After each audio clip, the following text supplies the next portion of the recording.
Hey, I'm Vince White. I'm an employment attorney, and we've got an interesting story today. A longtime viewer of the channel specifically asked me to share her story.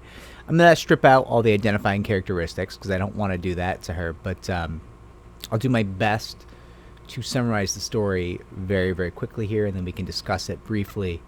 Um, this individual is working at we'll call it a pumping station, right? And this individual trained people sometimes and also engaged in pumping a liquid into tanks. And there was different kinds of liquids, and there was different jobs that had different levels of physical exertion and different levels of actions required. You know, different jobs were less hectic and less physically demanding than others.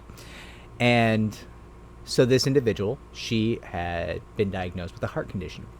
And part of what she needed in terms of a reasonable accommodation for her heart condition was to work the less physically demanding positions and the less hectic positions, right? Something was a little bit more manageable physically, right?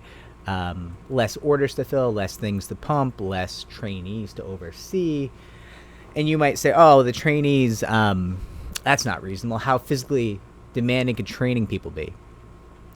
Well, when, I'm not going to pretend to be up on how a pumping facility works, but my understanding is you got to cover a lot of ground, you got to climb some ladders, you got to do some physical activity just to get around, right? So that's going to mean if you're training 3 people, you got to spend a lot of time hiking back and forth quickly between these 3 people to make sure they don't do something that could harm themselves or others or waste gallons and pound gallons of product, right? So, training people could be very physically demanding in addition to certain pumping in certain facilities or certain roles was more physically demanding, harder on the heart, harder on the body. So she was able, to be accommodated by a manager for a long period of time.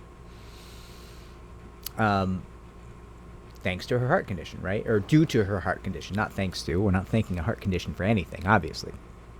It can go away, and that'd be great. We'd rather not have accommodations if we don't have a disability, right? So then, here's what happens. That manager, that reasonable manager who did everything right, abided by the federal and local laws and gave the accommodations as they were due and needed, went somewhere else. And a new manager came in. And he stripped all the accommodations. And he immediately pushed her into a more physically demanding role with a whole bunch of trainees to oversee. And that was really dangerous for her. And she tried to do it because, she thought she was going to have to go to her doctor and get a new reasonable accommodation letter for the new manager. And so she tried to fill the role while she could.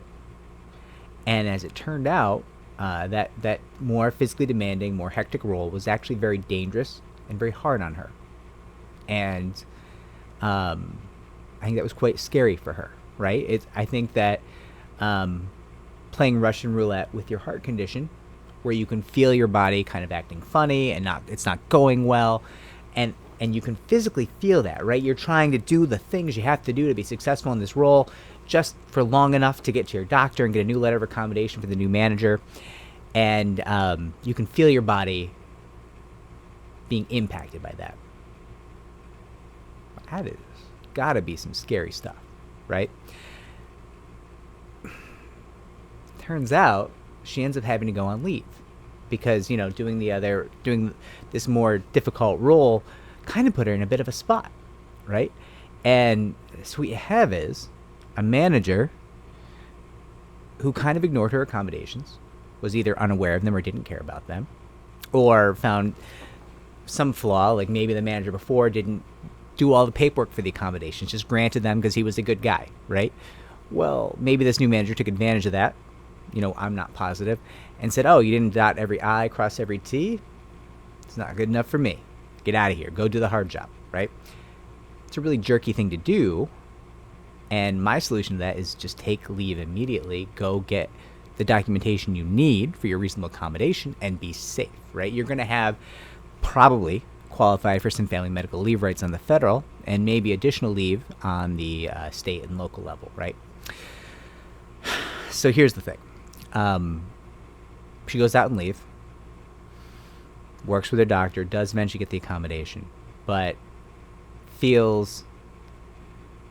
I think that experience was so hard on her. The concept that this workplace didn't care about her and was willing to force her to do things that frankly put her life at risk, right? They thought it was cool to say, hey, we know you can safely do this job. We know you can't safely do that job. So go do the job that risks your life. That a human being did that to this person, right? That was the choice the new manager made. Go ahead. Go risk your life. Ooh. Well, that's I think by anyone's morality, that is some scary stuff, right? And honestly, I think she just had enough. Like, all that fear, the concept that this person, she was working with and for a person who would do that to her, I don't think she wanted to go back, right? She had all these rights. There's all these things attorneys could have done for her. You know, she could have worked with a doctor, could have gotten the accommodations, could have, but she didn't want to. She didn't want to. And I get it. I get it. Who would want to work for this person who had done this to you, right? And there's not, a legal takeaway from this story. She didn't really pursue or take advantage of her rights in the end. It's more of a discussion of the cost of dealing with a bad employer, right? Like, we don't always think about that. It's easy for an employment attorney to say, yeah, I can fight for you. So much I can do to protect you. But sometimes the employee is sitting there thinking, yeah, but why would I want to work for these people? These are really bad people. They are doing really bad things. These are bad people who do bad things to me. Why would I want to work for them? And I think my main takeaway from talking to her, chatting with her, and this was not a client of mine, this is someone I was trying to help. I think my takeaway is, yeah, how often do I forget about the emotional cost? And I mean, yeah, we always talk about emotional damages, and yes, emotional damages are part of every case. But what about the emotional cost in a non-damages context? What about the fact that you have to go back to work, being supervised by a guy who's fine with putting your life at risk? How does that feel? What do you think when you wake up? You're like, oh, I got to go into work in 2 hours. And my supervisor thought it was funny or thought it was fine to put me in a position he knew risked my life. I don't know if there's laws strong enough to address that, frankly. But I do give her a lot of credit. She did want her story shared, and I'm certainly not going to step in the way of that bravery. So, there you go, everyone.